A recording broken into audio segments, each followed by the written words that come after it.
ভাই আমি ভোর 4টার সময় আসছি, তেলের সমস্যা কবে শেষ হবে? আমরা তো খুব অস্থির। নাকি সবসময় এরকম চলবে? হ্যাঁ, এটা তো আমি মনে করতেছি ভুয়া। কালকের আগের দিন 12 ঘন্টা ছিলাম, মাত্র 1000 টাকার তেল পাইছি। এই গাড়িতে 1000 টাকার তেল দিয়ে কোনো কিছু হবে?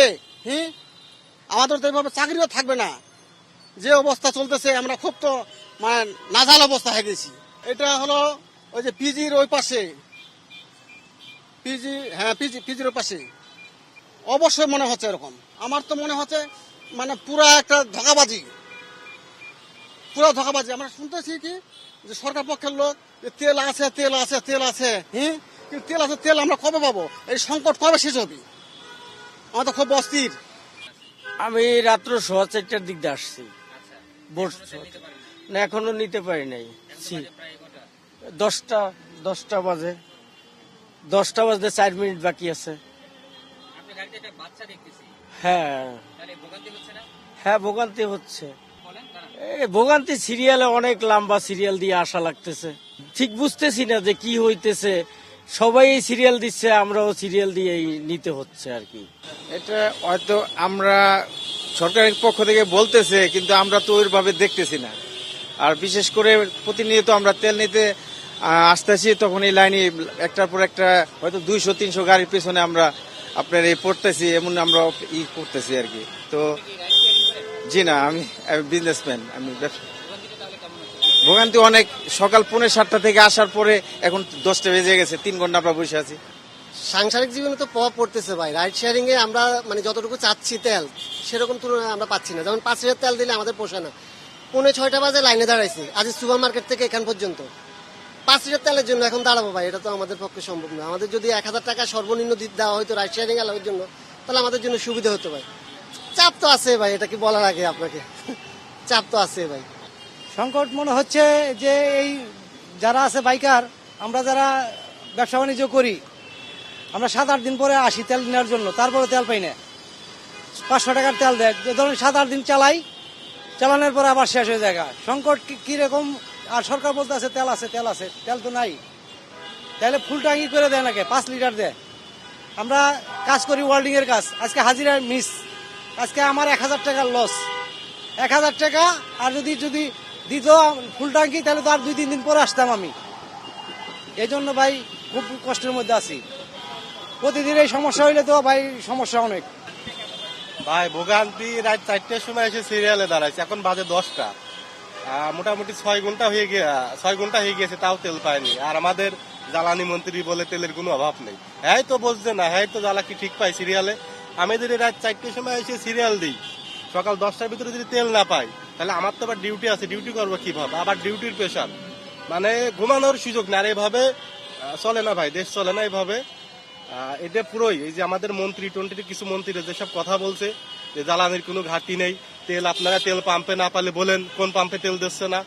সে তো মাঠ পর্যায়ে নেই, সে বসে আছে তার মন্ত্রী সবাই, সেও তার পরিবেশ বুঝছে না ভাই। বুঝবে সাধারণ লোকজন যারা সিরিয়াল দিয়ে দিয়েছে তারা বুঝবে ভাই।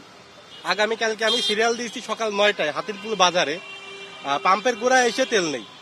পরে বাসায় চলে গিয়েছি, বাসায় যে আবার আজকে ভোর রাত্রে আইছি। তেলের সংকট তো আসলে নেই, আমাদের ডিপোগুলোতে অ্যাভেলেবেল তেল আছে। আমরা ওই পরিমাণ তেল পাচ্ছি যে পরিমাণ গ্রাহকের চাহিদা পূরণ হয়। আমাদের চট্টগ্রাম টার্মিনালে যেখানে জাহাজ আসে, সেখানেও আমার কাছে আজকেও খবর আছে একটা জাহাজ আনলোড হচ্ছে, আরও জাহাজ সিরিয়ালে আছে। তেলের সংকট আপাতত হওয়ার কোনো সম্ভাবনা নেই। তারপরও দিন যত গড়াচ্ছে, এই পাম্পগুলোতে গ্রাহকদের সিরিয়ালের পরিমাণ, গাড়ির সিরিয়াল ততই লম্বা হচ্ছে। আপনি দেখলে হয়তো ওদিকে গেলে জানতে পারবেন, একদম কাঁটাবন পর্যন্ত আমাদের সিরিয়াল চলে গেছে। গতকালকে যা ছিল আজকে মনে হয় তার চেয়ে বড় হচ্ছে, এই প্রতিদিন এর চেয়ে বড় হচ্ছে। এই যে গ্রাহকদের তেল নেওয়ার যে প্রবণতা, এই প্রবণতা থেকে গ্রাহকদেরকে বের হয়ে আসতে হবে। আমি একটু অন্যদিকে বলতে চাই, আমরা হলাম সেই জাতি, যে জাতি লবণের দাম বাড়বে মনে করে 2 জনের সংসারে 15 কেজি লবণ স্টক করার মানুষ আমরা সেই জাতি। আমরা বারবার যখন কোনো ক্রাইসিসের আলোচনা হয়, ক্রাইসিস না পড়ার আগেই আমরা নিজেদেরকে ওইভাবে প্রমাণ করে দিই। তা আমাদের সবসময় গ্রাহকদের প্রতি চাহিদা থাকবে। আমরা সবাই মিলেমিশে সংকট যদি হয় একসাথে থাকবো, সংকট ছাড়াও একসাথে ভালো থাকবো। সংকট হওয়ার তেলের কোনো সম্ভাবনা নেই। আমরা একদম আস্থা নিয়ে বলছি, বিশ্বাস নিয়ে বলছি। আমরা মেঘনা পেট্রোলিয়ামে চাকরি করি। মেঘনা পেট্রোলিয়ামের পাম্প, এই পাম্পটা হচ্ছে মেঘনা পেট্রোলিয়ামের পরিচালনায় আছে। তো তেল আসছে কি না আসছে আমরা অনেক ভালো জানি। তেলের ডিপোগুলোতে সবগুলো ট্যাঙ্কে তেল আছে। আমাদের চিটাগং টার্মিনালে সবগুলোতে ট্যাঙ্ক আছে। জাহাজ একের পর এক আসছে। তারপরেও কেন মানুষ সংকট মনে করে এই যে ফুল ট্যাঙ্কি তেল রাখবে, ফুল ট্যাঙ্কি তেল লাগবে, এটা মনে করে কেন যে এই তেল লাগে? আগে যে পরিমাণ তেল লাগতো এখন প্রায় দ্বিগুণ লাগে। মানুষের গাড়ি তো আর বাড়ে নাই। এই 15 দিনে 1 মাসের মধ্যে গাড়ি তো বেড়ে যায় না। এই তেলগুলো কোথায় যাচ্ছে বুঝার বাকি নেই।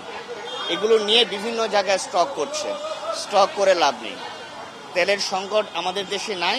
আর যদি কখনো হয় সেটা তো সারা পৃথিবীতে হবে। আমাদের দেশের জন্য ইন্ডিভিজুয়ালি তেলের সংকট হবে না। ডেফিনেটলি স্টক করছে। কারণ যদি স্টক না করতো, তেলের যখন সংকটের আলোচনা শুরু হয়েছে যে সংকট হতে পারে রমজান মাসে, তখন যে পরিমাণ তেল লাগতো তাহলে এর চেয়ে দ্বিগুণ তেল এখন কেন লাগে? তখন কিন্তু তেলটা ওপেন ছিল, যে একটা গাড়িতে যে যতটুকু ইচ্ছে করতে ততটুকু নিতে পারতো।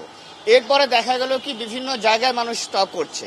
গভর্নমেন্ট ওটাকে ঠেকানোর জন্য রেশনিং সিস্টেম করে দিয়েছে।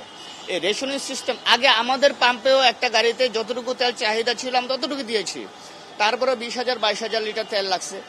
এখন তো আমরা রেশনিং সিস্টেমে তেল দিচ্ছি, তারপরে 30,000 প্লাস তেল কিভাবে লাগে? তার মানে তারা স্টক করছে। এটা তো ক্লিয়ার ব্যাপারটা। গাড়ি তো আর বেড়ে যায় না হঠাৎ করে। গ্রাহকদের তেল নেওয়ার চাহিদা দ্বিগুণ হারে বেড়ে গেছে, এটা আমরা প্রমাণিত। আমরা আমাদের এখান থেকে তেল সেল হয়, সেলটা দেখেই তো বোঝা যায়।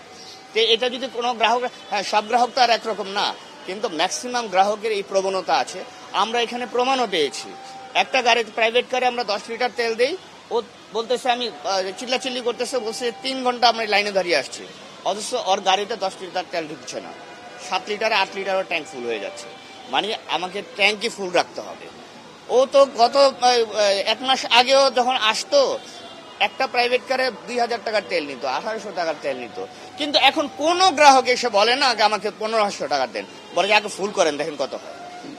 এই প্রবণতা থেকে বের হয়ে আসতে হবে তাদের।